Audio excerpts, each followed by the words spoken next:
Seguinos en Instagram, @locu.clau, @locu.clau. Ya estamos en comunicación con la licenciada en familia, Yanina Cosime. Yani, ¿cómo estás? Buen día. Hola, buen día para vos, Claudia, Germán y toda la audiencia.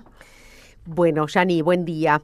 Aquí estamos, como siempre, estos temas que nos inquietan, que nos preocupan, nos ocupan también. De eso se trata, ¿no? Ocuparse para tratar de concientizar. Y uno a veces dice, ¿de qué lado podemos concientizar sobre estos temas, ¿no? Que tienen que ver con la crianza que uno le da a los hijos. Sabemos que en tiempos de antes, nuestros padres, nuestros abuelos, naturalizaban mucho las formas en criar a sus hijos, ¿no? Donde aplicaban castigos, entre comillas, con lo que decía, hay que castigarlos, hay que ponerles límites, pero ¿de qué manera, no? Porque no parecían que eran sanos ese tipo de límites, ¿no? No, el castigo físico, ¿no? El enseñar a través del dolor, del sufrimiento. Y yo hace rato vengo así medio consternada porque me encuentro con situaciones que vos decís, hay cosas que uno parecía que ya se habían pasado, que no estaban pasando más, ¿no?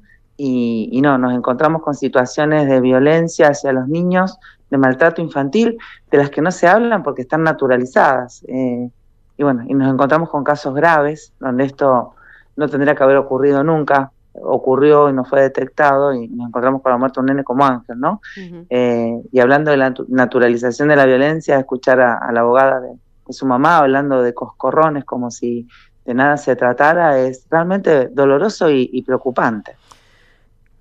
Desde lo penal, desde lo civil está prohibido, obviamente, en los artículos 647 del Código Civil y artículo 89 del Código Penal.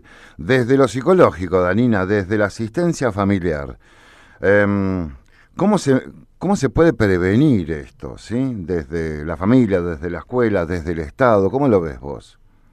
Digamos, hay que trabajar mucho en la familia y en desnaturalizar estas cosas. El tema es que vivimos en una sociedad violenta. Uh-huh. Culturalmente la violencia está naturalizada. Estamos hablando de un montón de casos de violencia en las escuelas, violencia entre los jóvenes, violencia en los adolescentes, violencia en el trato, en el tránsito, violencia contra la mujer, violencia contra los niños, violencia entre los niños. Estamos en una sociedad violenta, en la que parece que, bueno, hablamos mucho de derechos, sobre todo derechos de los niños, y los derechos después no se ven materializados en su vida diaria, ¿no? Tenemos que erradicar la violencia y desnaturalizarla.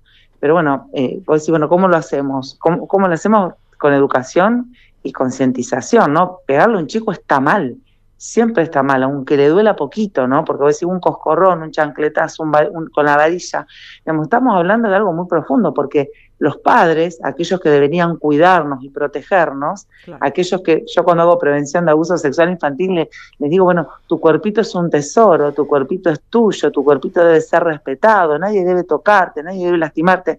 Y es contradictorio que sean tus propios padres quienes te golpeen, ¿no? Entonces son mensajes contradictorios que van afectando, en casos extremos, bueno, llevan a la muerte, pero van afectando la autoestima, el desarrollo psicoemocional y social de ese niño, que termina no valorando su cuerpito y que termina naturalizando la violencia, porque si gana el más fuerte, si mi mamá y mi papá me pegan porque son más grandes, a medida que yo voy creciendo, bueno, voy trasladando esa forma de relacionarme, de vincularme con un otro a través de la violencia, porque es lo que aprendí y lo único que conozco, ¿no?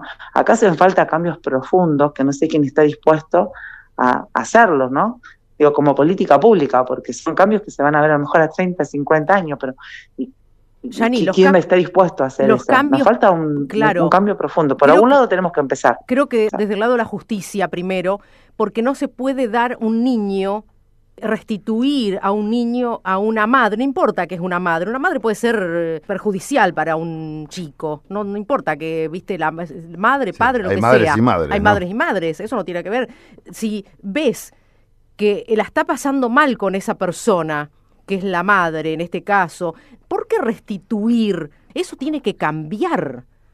No, hay una cuestión de que la perspectiva de género está radicalizada y está impuesta en todas las estructuras, como capacitaciones obligatorias a todos los funcionarios en todos los niveles del gobierno, y está tergiversada o está radicalizada, ¿no? Y está por encima, aparentemente, de los derechos de los niños y la perspectiva de niñez, porque para las leyes, para nuestro marco jurídico, yo no soy abogada, pero pues algo sé y tengo muchos amigos abogados con los que me capacito, y esto es básico, para nuestro marco jurídico, el interés superior del niño es el que debe privar y de ser privilegiado sobre cualquier decisión, aún de la justicia, ¿no?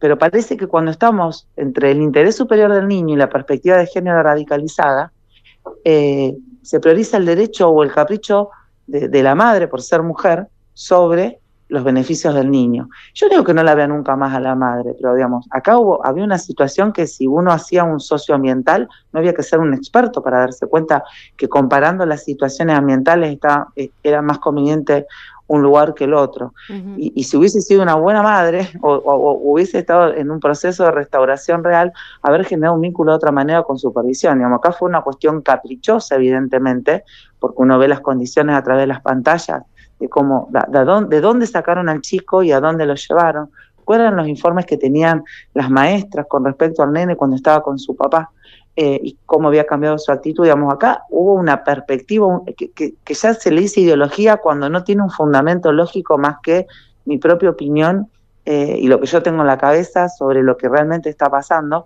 y fue la perspectiva radical de género, ¿no? Algunos dicen ideología de género sobre los derechos del niño, y terminamos así.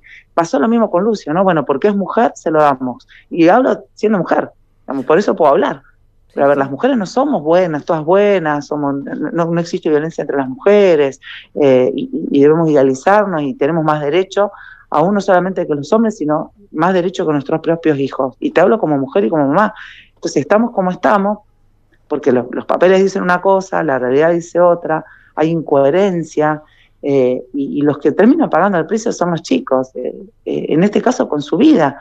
Es muy doloroso, digamos, tenemos que cambiar eso, digamos, la perspectiva de género en su justa medida, en el sentido de la no discriminación de la mujer, que pueda tener las mismas condiciones que el varón, en trato, en oportunidad, está buenísimo. Yo soy mujer, pero no esto de creer y priorizar a la mujer sobre todo lo demás, porque es una discriminación negativa, y mucho menos cuando estamos hablando de chicos, de niños en juego.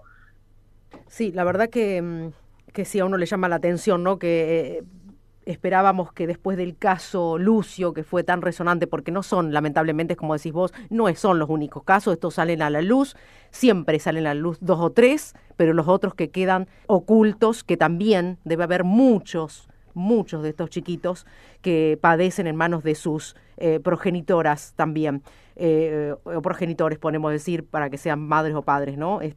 Tal sea el caso.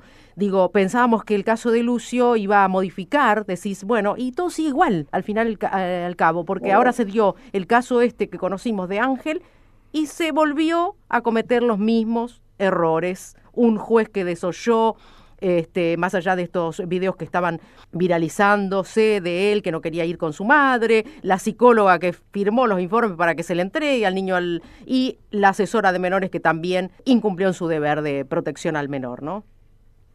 El tema es que ellos no pagan precios, parece, porque digamos, no hemos escuchado de ninguna condena real, salvo la social, sobre aquellos profesionales o legisladores, por ejemplo, o jueces, la jueza, me acuerdo del caso de Lucio, no hubo una condena más que la social. Entonces, también hay una injusticia que enoja y no tampoco promueve el real cambio en estas cosas, porque está bien, socialmente se denuncia, esto no debe ocurrir más, pero después, en la realidad, se sigue aplicando la misma perspectiva radicalizada y no se cambia por una real perspectiva hacia el bienestar de los chicos. Yo digo, no, bueno, a ver, hay una mamá que no tiene las condiciones, a lo mejor socioambientales, para vincularse con su hijo. Ayudemos a la mamá, pero digamos, no porque sea la mamá, se lo vamos a dar, lo desvinculamos con su papá, porque es varón, y bueno, y nos olvidamos de ese chico y va a la buena de Dios. Bueno, digamos, es más, hay denuncias que no sé si serán reales de que no se hacían los seguimientos correspondientes para ver cómo estaba el chico, como decías vos, se desoía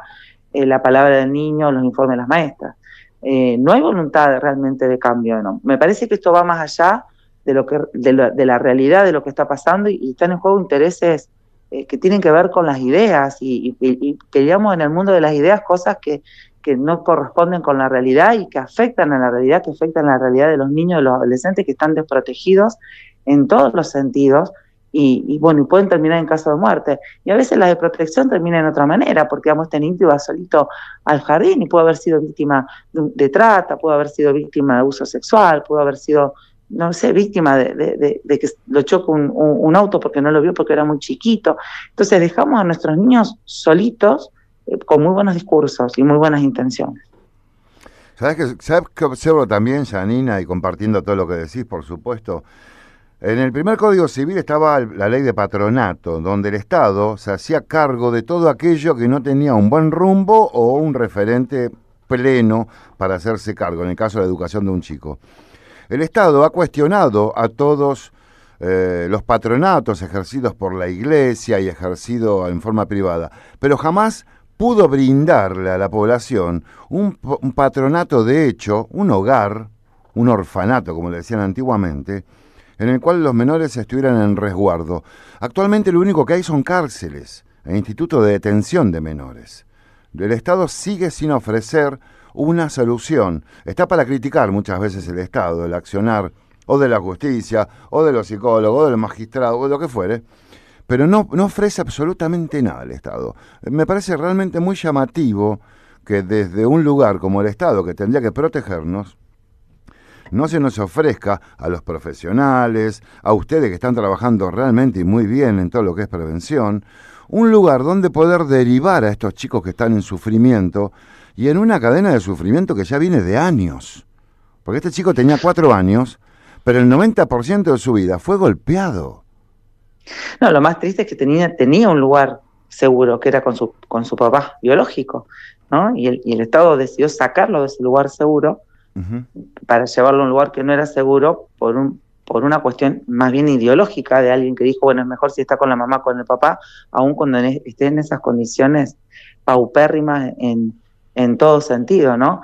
El Estado, me parece, el Estado como organización nos brinda unas leyes y unos discursos hermosos, ¿no? Unos proyectos en papeles de escritorio, ¿no? Esos proyectos de escritorios maravillosos que después uno no los ve concretados en la vida, ¿no? Porque sí. Yo he pasado por la situación de tener que acompañar por ahí una persona víctima de violencia sexual que estaba a 200 kilómetros de mi casa y que me conoció como referente y me dice, fuimos víctimas, mi familia una víctima de abuso sexual en la calle y no encontramos dónde es la comisaría de la mujer para hacer la denuncia porque en la web todas las direcciones estaban equivocadas, ¿no? Digamos, ni siquiera un Estado con la capacidad de tener un Excel en condiciones actualizadas. Entonces, a mí me duele, digamos, te duele mucha política pública, mucha ley. ¿Dónde está la 26061, que es la ley de protección del niño?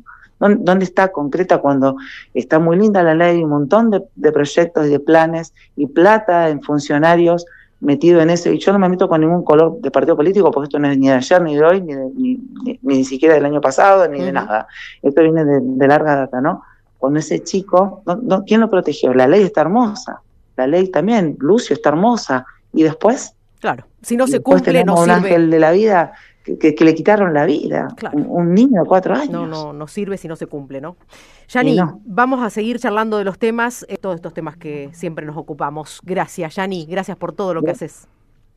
Gracias a ustedes. Hasta luego, hasta el próximo jueves. Hasta el jueves que viene. Ahí estaba la licenciada Yanina Cosime. Suscríbete a nuestro canal de YouTube. Claudia Kowalczuk 5030.